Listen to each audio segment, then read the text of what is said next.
Many Iranians have taken to social media to criticize U.S. President Donald Trump for taking a harder line on the Islamic Republic and refusing to certify the 2015 landmark nuclear agreement with Iran, which is believed to enjoy significant support in the country.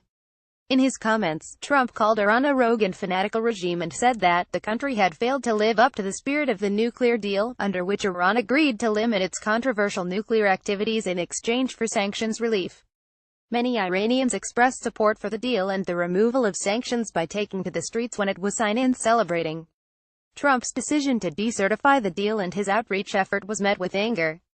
"We hope that these new measures directed at the Iranian dictatorship will compel the government to reevaluate its pursuit of terror at the expense of its people," Trump said in his speech while expressing solidarity with the Iranians.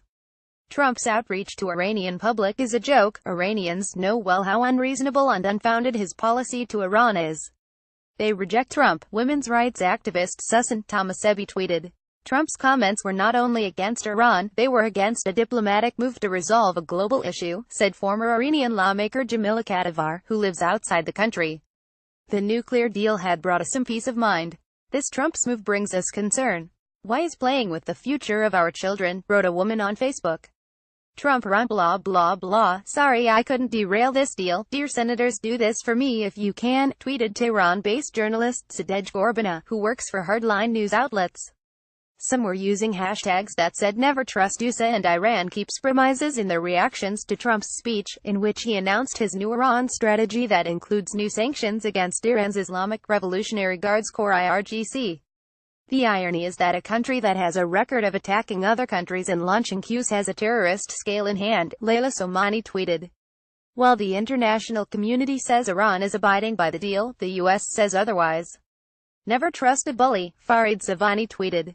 Trump says Iran's government attacked the U.S. in a way as if it was Iran that destroyed a U.S. plane with 290 passengers, a Twitter user said in a reference to the downing of an Iran air flight that was shot down by the U.S. Navy in July 1988, killing all passengers on board. However, some expressed support for Trump's strategy. America should sanction Iranian leaders and whoever works with them, a reader commented on the website of RFERL's Radio Farda. The Iranian regime does not have public support, the reader added. Viva President Trump, another reader said.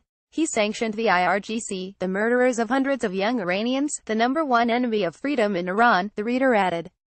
Arabian Gulf. Many Iranians on social media were up in arms over Trump's use of the term Arabian Gulf to refer to the body of water known historically as the Persian Gulf.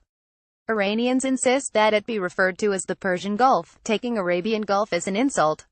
It always was Persian and it always stays Persian, a tweet said with a map saying Persian Gulf. Someone teach at real Donald Trump geography lessons, another user said while adding it's Persian Gulf. Iranian users took to Trump's Instagram page to voice their protest. Around 2 hours after the post went online, it had received 400,000 comments, most of which regarding the Arabian-Persian Gulf issue.